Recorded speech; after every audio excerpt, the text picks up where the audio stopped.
আজকের আমাদের বিষয় হলো শক্তি। আগের ক্লাসে আমরা কার্য এবং ক্ষমতা নিয়ে আলোচনা করেছি, এখন আমরা শক্তি নিয়ে আলোচনা করব। শক্তি কাকে বলবো? কোনো বস্তুর কাজ করার সামর্থ্যকেই শক্তি বলা হয়। একটা বস্তু যে কাজটা করে সেই কাজটা বস্তুর মধ্যে শক্তি রূপে সঞ্চিত থাকে। কাজ করার সামর্থ্য হচ্ছে শক্তি। শক্তির একক এবং মাত্রা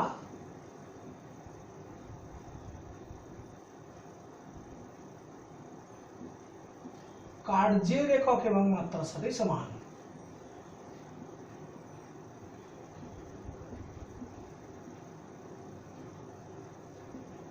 অর্থাৎ সিজিএস পদ্ধতিতে শক্তির একক হচ্ছে আর্গ, এসআই পদ্ধতিতে শক্তির একক হচ্ছে জুল। শক্তির অনেকগুলো ভাগ আছে, বিভিন্ন রূপে আমরা শক্তিকে পাই। যেমন যান্ত্রিক শক্তি, তাপ শক্তি, শব্দ শক্তি, আলোক শক্তি, তড়িৎ শক্তি, পারমাণবিক শক্তি, রাসায়নিক শক্তি, বিভিন্ন রূপে আমরা শক্তিকে পেতে পারি। তবে আমরা এখানে শুধুমাত্র যান্ত্রিক শক্তি নিয়ে আলোচনা করব। আমাদের সিলেবাসে যেটা রয়েছে সেটা হচ্ছে যান্ত্রিক শক্তি। যান্ত্রিক শক্তি কাকে বলবো? কোনো একটা বস্তুর গতি, অবস্থান বা আকৃতির জন্য কাজ করার যে সামর্থ্য থাকে, সেই কাজ করার সামর্থ্যকে আমরা বলবো যান্ত্রিক শক্তি। অর্থাৎ একটা বস্তুর গতিশীল থাকার জন্য কার্য করার সামর্থ্য থাকতে পারে, একটা বস্তুর বিশেষ আকারের জন্য যান্ত্রিক শক্তি থাকতে পারে, কাজ করার সামর্থ্য থাকতে পারে, একটা বস্তু বিশেষ আকারের জন্য তার মধ্যে কাজ করার শক্তি জন্মাতে পারে। এই গতিশীল থাকা, তার অবস্থান, তার আকার, বিভিন্ন কারণে তার মধ্যে কাজ করার সামর্থ্য থাকে, একেই আমরা বলবো যান্ত্রিক শক্তি। যান্ত্রিক শক্তিকে দুটো ভাগে ভাগ করা হয়েছে, একটা হচ্ছে স্থিতিশক্তি আর একটা হচ্ছে গতিশক্তি।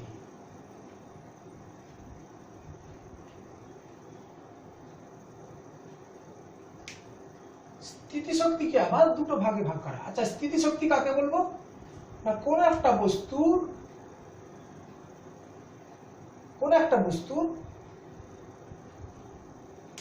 আকার এবং অবস্থান পরিবর্তনের জন্য কাজ করা যে সামর্থ্য, তার আকারের পরিবর্তন এবং অবস্থানের পরিবর্তন। একটা অবস্থানে রয়েছে, সেই অবস্থান থেকে অন্য অবস্থানে স্থানান্তরিত হলো, বা একটা আকার রয়েছে, সেই আকার থেকে বিশেষ আকার প্রদান করা হলো। অর্থাৎ আকার পরিবর্তন এবং অবস্থান পরিবর্তনের জন্য কার্য করার যে সামর্থ্য জন্মায় তাকে বলা হচ্ছে স্থিতিশক্তি। স্থিতিশক্তি আবার দু প্রকারের হতে পারে, একটা হচ্ছে অভিকর্ষীয় স্থিতিশক্তি,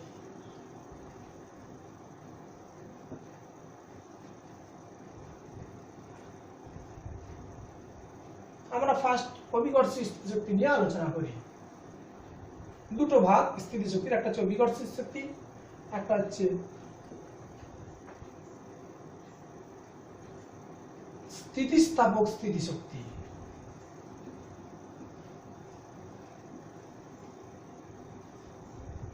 আমরা প্রথমে অভিকর্ষীয় স্থিতিশক্তি নিয়ে আলোচনা করছি। অভিকর্ষীয় স্থিতিশক্তি কি জিনিস? না, একটা বস্তু একটা অবস্থানে রয়েছে, হচ্ছে ভূপৃষ্ঠে আছে, এই ভূপৃষ্ঠ থেকে আমরা তার অবস্থান পরিবর্তন করব। অবস্থান পরিবর্তন মানে আমরা অভিকর্ষের বিরুদ্ধে খাড়া আমরা উপর দিকে তুলতে পারি। তার যে সাধারণ অবস্থান আছে, সেই সাধারণ অবস্থান থেকে যদি আমরা অন্য একটা অবস্থানে যাই, গ্র্যাভিটির বিরুদ্ধে বা গ্র্যাভিটির পক্ষে অন্য একটা অবস্থানে যাই, সেই অন্য অবস্থানে যাওয়ার জন্য কার্য করার যে সামর্থ্য, এখানে অভিকর্ষের বলের বিরুদ্ধে কার্য করতে হয় বলে এটাকে অভিকর্ষীয় স্থিতিশক্তি বলা হয়েছে। যেমন ধরছি, একটা বস্তু এখানে আছে,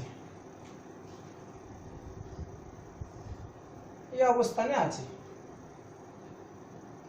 এই অবস্থান থেকে বস্তুটাকে খাড়া উপর দিকে এই উচ্চতা তুললাম। এই উচ্চতা তোলার জন্য আমাকে কাজ করতে হবে। যে কাজটা করব সেই কাজটাই বস্তুটার মধ্যে স্থিতিশক্তি রূপে সঞ্চিত থাকবে। সেই শক্তিটাকে বলা হচ্ছে অভিকর্ষীয় স্থিতিশক্তি। ধর বস্তুটার ভর m, বস্তুটাকে খাড়া উপর দিকে এই উচ্চতা তোলা হয়েছে। m ভরের বস্তুর উপরে বল কাজ করছে কত? গ্র্যাভিটেশনাল ফোর্স mg কাজ করছে। এখানে আর কোনো বল কাজ করছে না ধরে নিচ্ছি, বায়ুর বাধা টাধা নেই, অর্থাৎ এক্ষেত্রে শুধু mg নিচের দিকে কাজ করছে। এই mg বলের বিরুদ্ধে বস্তুটাকে কতটা তুলেছি না এই উচ্চতা তুলেছি। তাহলে বল আমাদের প্রযুক্ত বল হচ্ছে mg, যেটা ওজন। কৃতকার্য কত? অভিকর্ষ বলের বিরুদ্ধে, এটা অভিকর্ষ বল, তার বিরুদ্ধে উপর দিকে আমরা তুলেছি, বিরুদ্ধে উপর দিকে এই উচ্চতা তুলেছি। তাহলে কৃতকার্য অভিকর্ষ বলের বিরুদ্ধে কৃতকার্য হচ্ছে আমাদের বল ইন্টু সরণ, অর্থাৎ mg ইন্টু h, mg এইটাই অভিকর্ষীয় স্থিতিশক্তি এই ক্ষেত্রে। অর্থাৎ অভিকর্ষের বিরুদ্ধে বস্তুটা এখানে আসতে কতটা কাজ করতে হয়েছে সেই কাজটাই বস্তুর মধ্যে একটা সঞ্চিত শক্তি রূপে থাকবে, তাকেই বলা হয়েছে অভিকর্ষের স্থিতিশক্তি। অভিকর্ষের বিরুদ্ধে আমরা সরণ করেছি, তার মানে একটা অবস্থান থেকে একটা অন্য অবস্থানে গেছি, এই অবস্থান পরিবর্তনের জন্য কৃতকার্য, তাকেই বলা হচ্ছে অভিকর্ষের স্থিতিশক্তি। কিরকম? অভিকর্ষের স্থিতিশক্তিটা শূন্য হতে পারে, পজিটিভ হতে পারে, আবার নেগেটিভও হতে পারে। যেমন আমি বলছি, আমরা যে কাজটা এক্ষুনি দেখালাম সেটা হচ্ছে আমাদের পজিটিভ কৃতকার্য হয়েছে, অর্থাৎ আমরা অভিকর্ষের বিরুদ্ধে বস্তুটাকে এখান থেকে এখানে তুলেছি, এই সূত্রটা তুলেছি। এই ক্ষেত্রে যে কার্য হয়েছে সেটা হচ্ছে mgh, বলের বিরুদ্ধে কার্য। আমরা আগের ক্লাসে বলেছিলাম বলের বিরুদ্ধে কার্য কিন্তু ধনাত্মক কৃতকার্য, অর্থাৎ এই ক্ষেত্রে স্থিতিশক্তি ধনাত্মক। এই বস্তুটার মধ্যে যে শক্তি সঞ্চিত হয়েছে সেটা হচ্ছে ধনাত্মক শক্তি, তার মান mgh। বস্তুটা এইখানে ছিল, তাহলে এইখানে শক্তি কত? আমরা এইখানে শক্তিকে শূন্য ধরতে পারি। এই পজিশনে স্থিতিশক্তি হচ্ছে এইটা, এতটা কার্য করেছি, এই শক্তি সঞ্চিত হয়েছে, এখানে স্থিতিশক্তিকে শূন্য ধরছি। যদি বস্তুটাকে নিচের দিকে নামাই, এই উচ্চতা এই গভীরতা নিচের দিকে নামাই, তাহলে কত কার্য করতে হবে? তখনও mg/h কার্য করতে হবে। তখন অবশ্য বলের পক্ষে কার্য, যেই দিকে গ্র্যাভিটেশনাল ফোর্স সেই দিকেই সরণ হয়েছে, সেই ক্ষেত্রে কৃতকার্য নেগেটিভ, অর্থাৎ এক্ষেত্রে স্থিতিশক্তি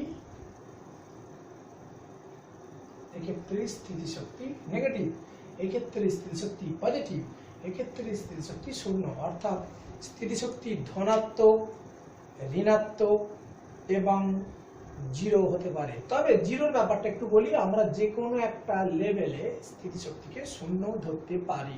এখানে শূন্য ধরলে উপর দিকে গেলে ধনাত্মক, নিচের দিকে গেলে ঋণাত্মক। এখানে শূন্য ধরলে এখানে ধনাত্মক, এখানে আরো বেশি ধনাত্মক। এখানে শূন্য ধরলে এইটা ঋণাত্মক, এইটা আরো বেশি ঋণাত্মক। অর্থাৎ শূন্য ধরাটা আমার নিজস্ব ব্যাপার। আমরা তাও যখন স্থিতিশক্তি ক্যালকুলেট করি, সেখানে কোনো একটা জায়গার স্থিতিশক্তি সাধারণত ক্যালকুলেট করি না, করি দুটো জায়গার স্থিতিশক্তির পরিবর্তন। যাই হোক, এগুলো আমাদের সিলেবাসে নেই বলে আমরা বেশি কিছু বলছি না। আমরা এক কথায় বলতে চাইছি, স্থিতিশক্তি তিন ধরনেরই হতে পারে। একটা হচ্ছে জিরো, আমরা ধরতে পারি কোথাও, তাকে জিরো ধরে অন্য কোনো জায়গার স্থিতিশক্তি পজিটিভ হতে পারে যদি গ্র্যাভিটির বিপক্ষে ওঠে। যদি গ্র্যাভিটির পক্ষে নামে সেক্ষেত্রে স্থিতিশক্তি ঋণাত্মক হতে পারে। আমরা এবারে অর্থাৎ আমাদের স্থিতিশক্তির যে রাশিমালাটা দাঁড়ালো, নর্মাল রাশিমালা, সেটা হচ্ছে mg/h, এটা হচ্ছে স্থিতিশক্তির রাশিমালা। এবার আমরা আসি, এটা এই স্থিতিশক্তিটা আমাদের ছিল অভিকর্ষীয় স্থিতিশক্তি। এবার আমরা আসি 2 নম্বর পয়েন্ট, সেটা হচ্ছে স্থিতিস্থাপক স্থিতিশক্তি। ব্যাপারটা কিরকম? একটা বস্তুর স্বাভাবিক অবস্থান থেকে বিশেষ অবস্থানে যাওয়ার জন্য যে কাজ করার সামর্থ্য ছিল তাকে বলা হয়েছিল অভিকর্ষী স্থিতিশক্তি। আর বস্তুটা যদি স্বাভাবিক আকৃতি থেকে বিশেষ আকৃতি প্রদান করা হয়, যদি তার আকৃতির পরিবর্তন করি, একটা আকৃতি ছিল, নর্মালি একটা আকৃতি আছে, ধরি আমরা এরকম একটা ধনুক আছে, এরকম এরকম আমাদের ধনুক আছে, ধনুকটাতে এরকম তীর লাগানো আছে, এটা একটা স্বাভাবিক আকৃতি। এই আকৃতি থেকে আকৃতির পরিবর্তন করছি, কিরকম না একে টেনে এখানে নিয়ে এসেছি আমরা, অর্থাৎ এরকম পজিশনে নিয়ে এসেছি। এই পজিশনে নিয়ে গেলে বস্তুটার মধ্যে কাজ করার সামর্থ্য জানা হবে, অর্থাৎ একে আমরা বাইরে থেকে বল প্রযুক্ত করে কাজ করে এই পজিশনে নিয়ে গেছি।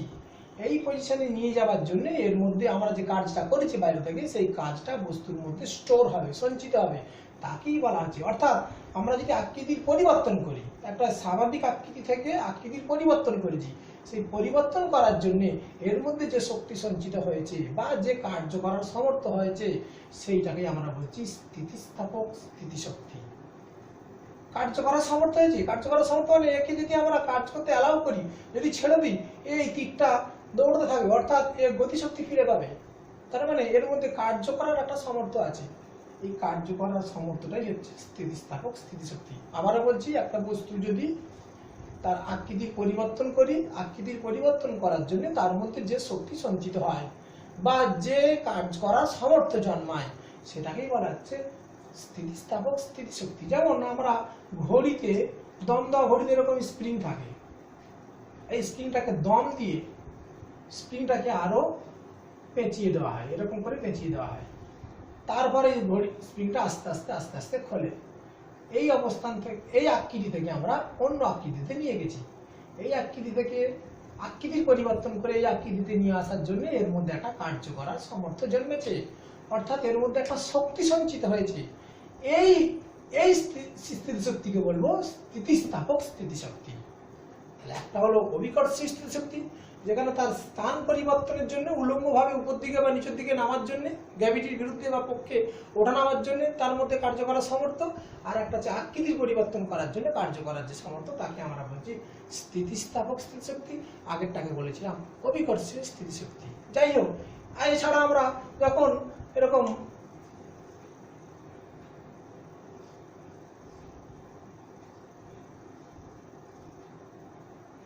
গুলতি দিয়ে যখন আমরা কোনো কিছু ঢিল বা কিছুকে নিয়ে এরকম দিয়ে রাখি, তখন কিন্তু তার মধ্যে কোনো কার্য করার সামর্থ্য জন্মায় না। কিন্তু যদি এটাকে আমরা টেনে এরকম বাড়াই, অর্থাৎ আকৃতির পরিবর্তন করি, তাহলে এই গুলতির মধ্যে একটা শক্তি সঞ্চিত হবে, কার্য করার সামর্থ্য হবে, অর্থাৎ আকৃতির পরিবর্তন করার জন্য এর মধ্যে কার্য করার সামর্থ্য জন্মেছে। এইটাকেই বলা হচ্ছে স্থিতিস্থাপক স্থিতিশক্তি। কি করে বুঝবো কার্য করার সামর্থ্য জন্মেছে? যদি একে আমরা ছেড়ে দিই, আমরা কাজ পাবো।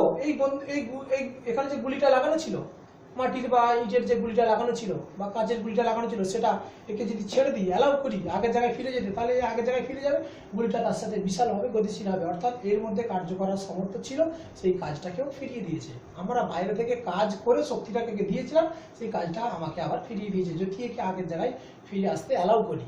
অর্থাৎ এর মধ্যে এর আকৃতি পরিবর্তন করার জন্য এর মধ্যে কার্য করার সামর্থ্য জন্মেছে বা এর মধ্যে একটা শক্তি সঞ্চিত হয়েছে, সেই শক্তিটাকে বলা হচ্ছে স্থিতিস্থাপক স্থিতিশক্তি। এবার আমরা আসছি গতিশক্তি।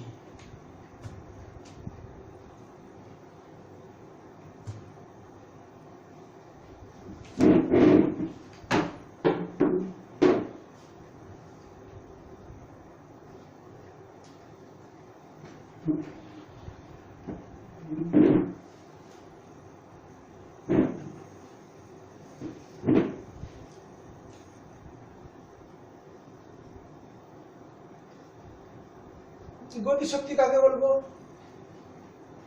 কোন একটা বস্তুর যদি বেগ থাকে, সেই বেগ থাকার জন্য মানে গতির জন্য তার একটা কার্য করার সামর্থ্য জন্মায়, কার্য করার সামর্থ্য জন্মায়। এই শক্তিকে আমরা বলছি গতিশক্তি। তার গতিবেগ থাকার জন্য কার্য করার সামর্থ্য তাকে বলা হচ্ছে গতিশক্তি। এরকম না, এরকম একটা নৌকা আছে, নৌকায় অনেক সময় এরকম পাল তোলা থাকে, পাল তোলা থাকে, হাওয়ার বেগেতে এই পালেতে ধাক্কা লেগে নৌকা যেতে থাকে। তার মানে হাওয়ার বেগ একে কার্য করার সামর্থ্য দিয়েছে, এই শক্তিকে আমরা বলবো গতিশক্তি। বা যদি আমরা এরকম একটা বস্তুর দিকে দেখি,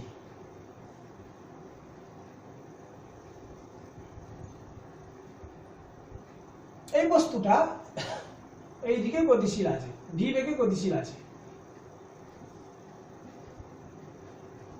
এম ভরের বস্তু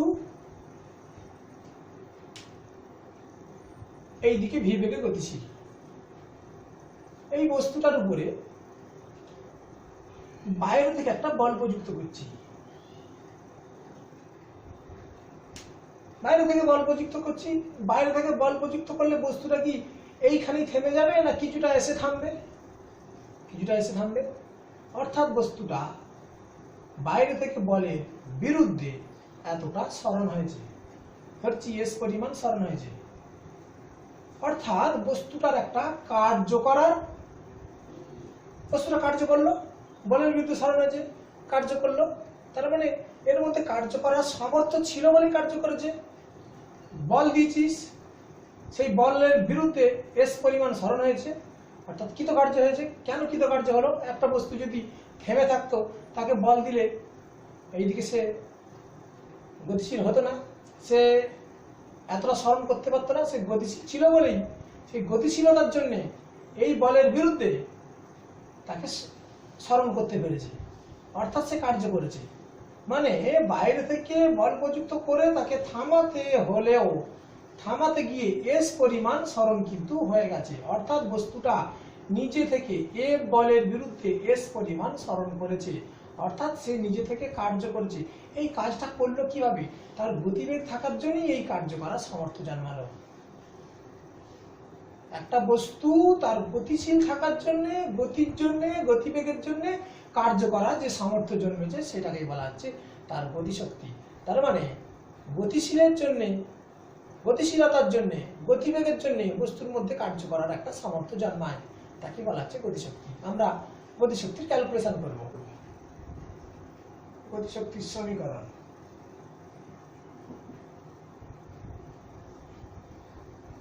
যেটা বলছিলাম, একটা বস্তু এম ভরের বস্তু ভি বেগে গতিশীল ছিল। বস্তুটার উপরে বাইরে থেকে এফ বল প্রযুক্ত করে বস্তুটাকে থামিয়েছি, তবে বস্তুটা থেমেছে এস দূরত্ব যাওয়ার পরেতে। অর্থাৎ বস্তুটা বাহ্যিক বলের বিরুদ্ধে কার্য করেছে, কারণ বাহ্যিক বল প্রয়োগ করা সত্ত্বেও, বাহ্যিক বল প্রয়োগ করে বস্তুটা এস স্মরণ করানোর পরে সে থেমেছে। অর্থাৎ বাহ্যিক বলের বিরুদ্ধে বস্তুটা এস পরিমাণ স্মরণ করেছে নিচে থেকে। কেন এই নিচে থেকে স্মরণটা করলো না, কেন কার্যটা করলো না, তার গতিবেগ ছিল বলে। অর্থাৎ গতিবেগ থাকার জন্য সে কিছুটা কার্য করেছে। এই গতিবেগ থাকার জন্য কার্য করার যে সামর্থ্য, সেটাই হচ্ছে আমাদের গতিশক্তি।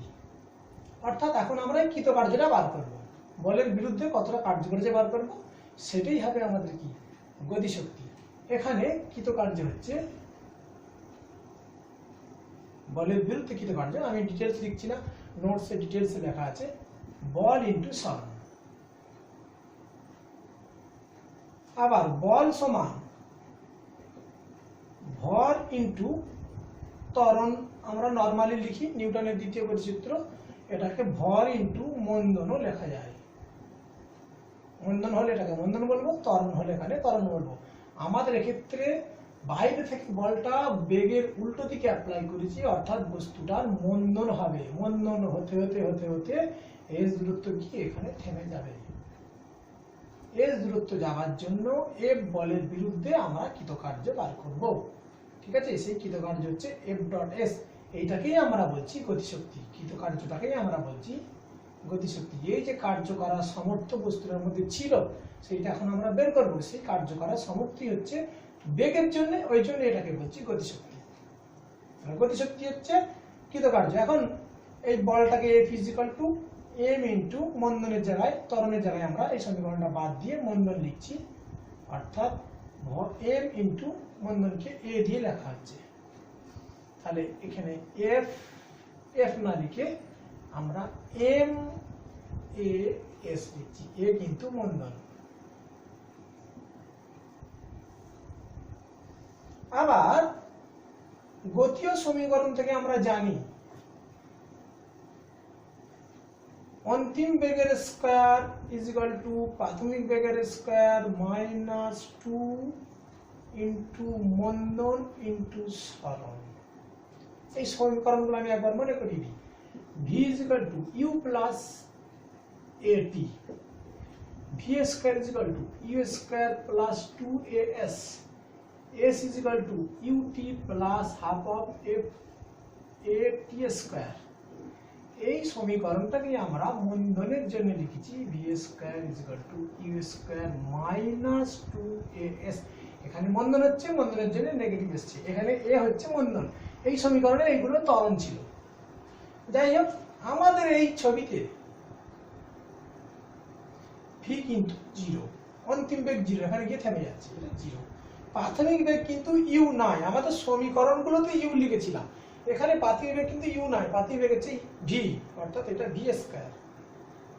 ইউ এর স্কয়ার, ইউ এর জায়গায় ভি লিখছি, ওই জন্য ভি স্কয়ার হয়ে গেল মাইনাস 2as। এখান থেকে 2as is equal to v square. তোমরা এগুলোতে বা লেখো, আমি ঠিক চিহ্ন দিই। তাহলে as is equal to v square by 2। তাহলে গতিশক্তি কত হবে? তাহলে গতিশক্তি কৃতকার্য মানে গতিশক্তি, গতিশক্তি এটাকে অনেকে ই দিয়ে লেখে energy, kinetic energy, m into v square by 2, তার মানে হাফ m ভি স্কয়ার।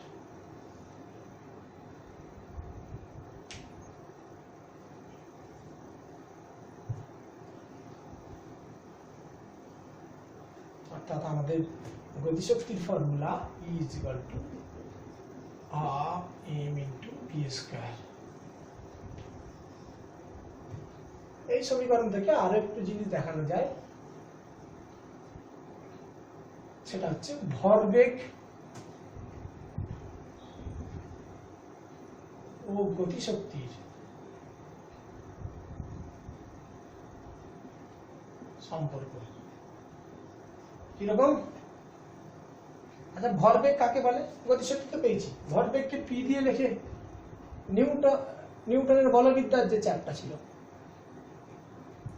স্কুলে হয়ে গেছে বোধহয় সেই chapter, p is equal to, আমি পড়াইনি অবশ্য, p is equal to m v, ভর ইন্টু বেগ।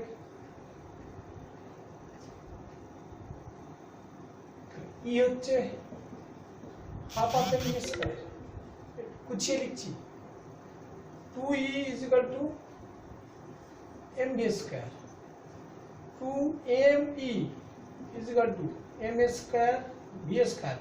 both side এ m দিয়ে গুণ করেছি, নোটসে ক্লিয়ার লেখা আছে।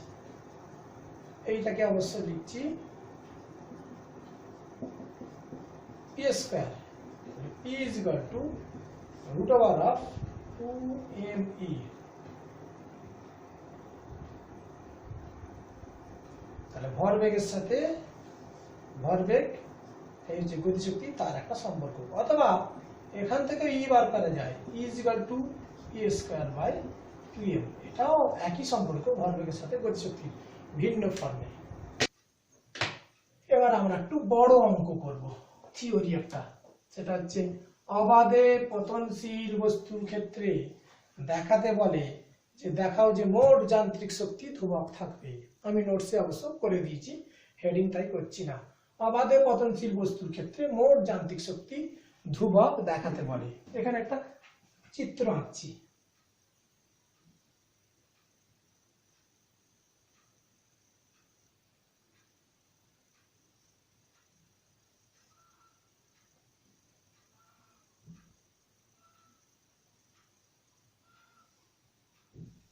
এটা ভূপৃষ্ঠ, এখানে স্থিতিশক্তি শূন্য ধরছি, বলেছিলাম স্থিতিশক্তি কোনো একটা জায়গায় শূন্য ধরা যায়। এই উচ্চতাটাকে এইচ ধরলাম, বস্তুর ভর এম, এখানে ছিল বস্তুটা, এখানে পড়েছে একটু পরে, আরো কিছু পরে এখানে এসছে। এম ভরের বস্তুকে এ অবস্থান থেকে ফ্রি ফল হতে দেয়া হলো, অর্থাৎ এম ভরের বস্তুটাকে এ অবস্থান থেকে অভিকর্ষের দিকে পড়তে দেওয়া হয়েছে, অবাধে পতনশীল, বায়ুর বাধাকে আমরা নেগলেক্ট করছি। তাহলে এই অবস্থানে ছিল, কিছুক্ষণ পর বি অবস্থানে আসবে, কিছুক্ষণ পর ভূপৃষ্ঠে আসবে। এই অবস্থানটা স্থিতিশক্তি বার করবো, গতিশক্তি বার করবো, বি অবস্থানে স্থিতিশক্তি গতিশক্তি বার করবো, সি অবস্থানে স্থিতিশক্তি গতিশক্তি বার করবো। দুটো জায়গাতে, তিনটে জায়গাতেই দেখাবো যে মোট যান্ত্রিক শক্তি একই থাকছে, মানে এই অবস্থানেও স্থিতিশক্তি গতিশক্তি যোগফল যা হবে, বি অবস্থানেও স্থিতিশক্তি গতিশক্তি যোগফল যা হবে, সি অবস্থানে স্থিতিশক্তি গতিশক্তি যোগফল তাই হবে। অর্থাৎ এখানেও দুটো যোগফল স্থিতিশক্তি গতিশক্তি, এখানেও দুটো যোগফল স্থিতিশক্তি গতিশক্তি, এখানেও দুটো যোগফল স্থিতিশক্তি গতিশক্তি একই থাকবে। তাহলে আমরা বলবো যে অবাধে পতনশীল বস্তুর ক্ষেত্রে মোট যান্ত্রিক শক্তি ধ্রুবক থাকে, মানে যেখানে দেখবো সেখানে যান্ত্রিক শক্তি একই থাকবে। যান্ত্রিক শক্তি মানে স্থিতিশক্তি প্লাস গতিশক্তি। আমরা এই অবস্থানের দিকে দেখি, এই উচ্চতা এইচ, কিছুক্ষণ পর ধরছি এটা এক্স নেমেছে, অর্থাৎ ভূপৃষ্ঠ থেকে উচ্চতা হচ্ছে এইচ মাইনাস এক্স। এই অবস্থানের জন্য হিসাব করছি, এই অবস্থান, এই অবস্থানে বস্তুটাকে এখান থেকে ছেড়ে দেওয়া হয়েছে, এখান থেকে বস্তুকে যদি ছেড়ে দেওয়া হয়, এই অবস্থানে বস্তুর বেগ কত? শূন্য। তাহলে গতিশক্তি কত? Half of m v square, মানে শূন্য। ভি শূন্য হলে সবটা শূন্য হয়ে যাচ্ছে। বলে রাখা ভালো, গতিশক্তি শূন্য হতে পারে যদি বেগ শূন্য হয়, গতিশক্তি ঋণাত্মক হতে পারে না। ভি যদি ঋণাত্মক হয় তাহলে ভি স্কয়ারও কিন্তু ধনাত্মক হয়ে যাবে, আর ভি স্কয়ার ধনাত্মক হলে গতিশক্তিটা সর্বদাই ধনাত্মক হবে। ভি ধনাত্মক হোক, ভি ঋণাত্মক হোক, ভি যাই হোক না কেন, স্কয়ার করলে, ধনাত্মকের স্কয়ার করলে তো ধনাত্মকই হবে, ঋণাত্মকের যদি স্কয়ার করি ধনাত্মক হয়ে যাবে। নেগেটিভ গুণিতক নেগেটিভ পজিটিভ, তাই গতিশক্তি সর্বোপরি সবসময় পজিটিভ, গতিশক্তি নেগেটিভ হয় না। যাই হোক, ওটা ভিন্ন প্রসঙ্গ। আমরা গতিশক্তি এখানে দেখালাম শূন্য। স্থিতিশক্তি কত? এখানে স্থিতিশক্তি শূন্য। কত উচ্চতায় আছে এটা? এইচ উচ্চতায়। ফর্মুলা আমরা আগেই শিখেছি, m g into h. M লাগবে, জি লাগবে, কত হাইটে আছে লাগবে। আমরা একটু আগে স্থিতিশক্তির ক্যালকুলেশন করে দিয়ে এসেছি। তাহলে মোট শক্তি কত? মোট যান্ত্রিক শক্তি কত?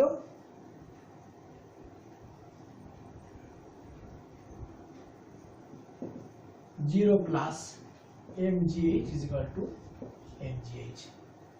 তাহলে আমাদের শক্তি দাঁড়ালো mgh। এই অবস্থানে, বি অবস্থানে দেখি,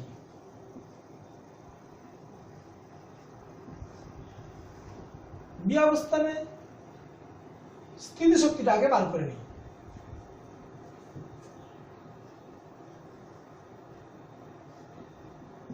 স্থিতি শক্তি আগেই বলছি, বি অবস্থানে বস্তুটা এসছে এক্স পড়ার পরে, তার মানে নিচে থেকে উচ্চতা হচ্ছে এইচ মাইনাস এক্স। স্থিতি শক্তি কত হবে? নিচে থেকে হাইট দেখতে হয়, m g into h minus x. থাক এটা। এখন গতিশক্তি বার করবো। গতিশক্তি কত হবে? এখানে যদি বেগ ভি হয়, বি অবস্থানে বেগ যদি ভি হয়, তাহলে গতিশক্তি হবে half of m v square. এখানে অবশ্য বেগ শূন্য নয়, এখানে শূন্য ছিল, যত পড়বে আস্তে আস্তে বেগ বাড়বে, বি অবস্থানে এসে বেগ বাড়বে, আরো যত নিচে নামবে সিতে বেগ সর্বোচ্চ হবে। যাই হোক, আমরা বিতে বেগ বার করব। কতটা ট্রাভেল করেছে? এক্স ট্রাভেল করেছে। আবার সেই ফর্মুলা,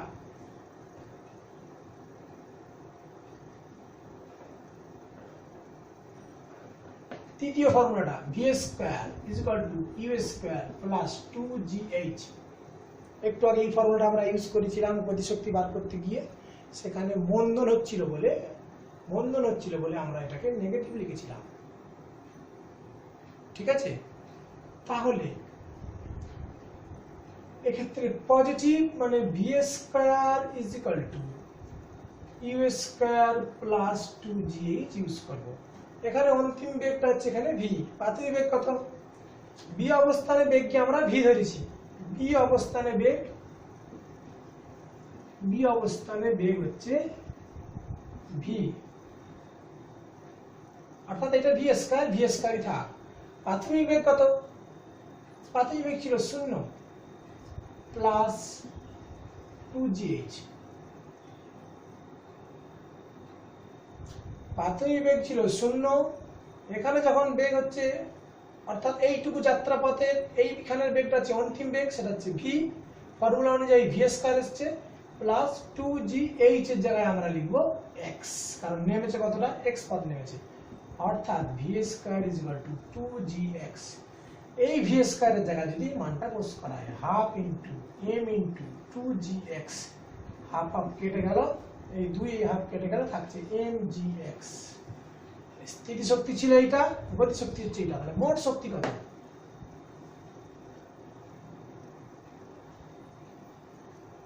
মোট শক্তি বা মোট যান্ত্রিক শক্তি কোন অবস্থানে চলছে কাজ, বি অবস্থানে,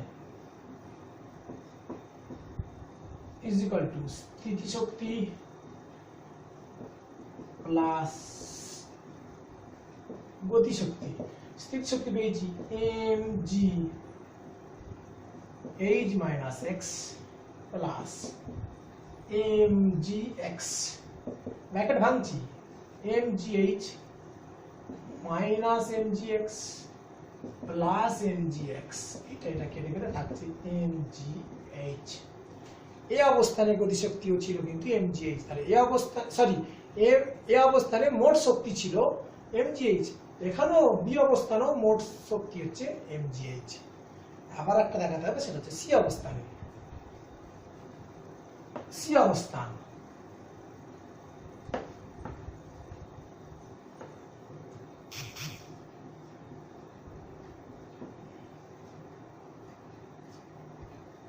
সি অবস্থানে দেখি একটু, সি অবস্থানে ভূপৃষ্ঠের সাথে প্রায় লেগে গেছে, প্রায় যখন ভূপৃষ্ঠকে টাচ করছে সেই অবস্থানটাকে বলছি সি, অর্থাৎ এখানে হাইট কিন্তু কত, এখানে হাইট 0, এটা ভূপৃষ্ঠের সাথে ঠেকে যাওয়ায় হাইট 0, নিচে থেকে হাইট 0, বা এখানে স্থিতি শক্তিকে আমরা 0 ধরেছিলাম, তাহলে স্থিতি শক্তি সমান 0। এখান থেকে উচ্চতা যত বেশি হবে তত স্থিতি শক্তি বেশি, এখানে উচ্চতা 0, স্থিতি শক্তি 0, এখানে উচ্চতা ছিল h মাইনাস x, স্থিতি শক্তি ছিল বি অবস্থানে mgh মাইনাস x, এখানে উচ্চতা ছিল h, স্থিতি শক্তি ছিল mgh, তাহলে এখানে স্থিতি শক্তি 0, হাইট 0। গতি শক্তি বার করতে হবে, গতি শক্তির ফর্মুলা হচ্ছে half of mv square. V কি, ভি হচ্ছে সি অবস্থানে বেগ, এখানে ভি হচ্ছে সি অবস্থানে বেগ, ফর্মুলা লিখি আবার, V square is equal two 0 square plus 2g, কত পদ নেমেছে, এটা হচ্ছে অন্তিম বেগ, এখান থেকে যাত্রা ধরলে এখানে যাত্রা যদি শেষ করি তাহলে এই যাত্রার শুরুতে বেগ হচ্ছে 0, এই যাত্রার অন্তিম বেগ হচ্ছে ভি, সি অবস্থানের জন্য হিসাব করছি আমরা, আর কতটা পদ নেমেছে, h পদ নেমেছে, অর্থাৎ V square is equal two 2gh।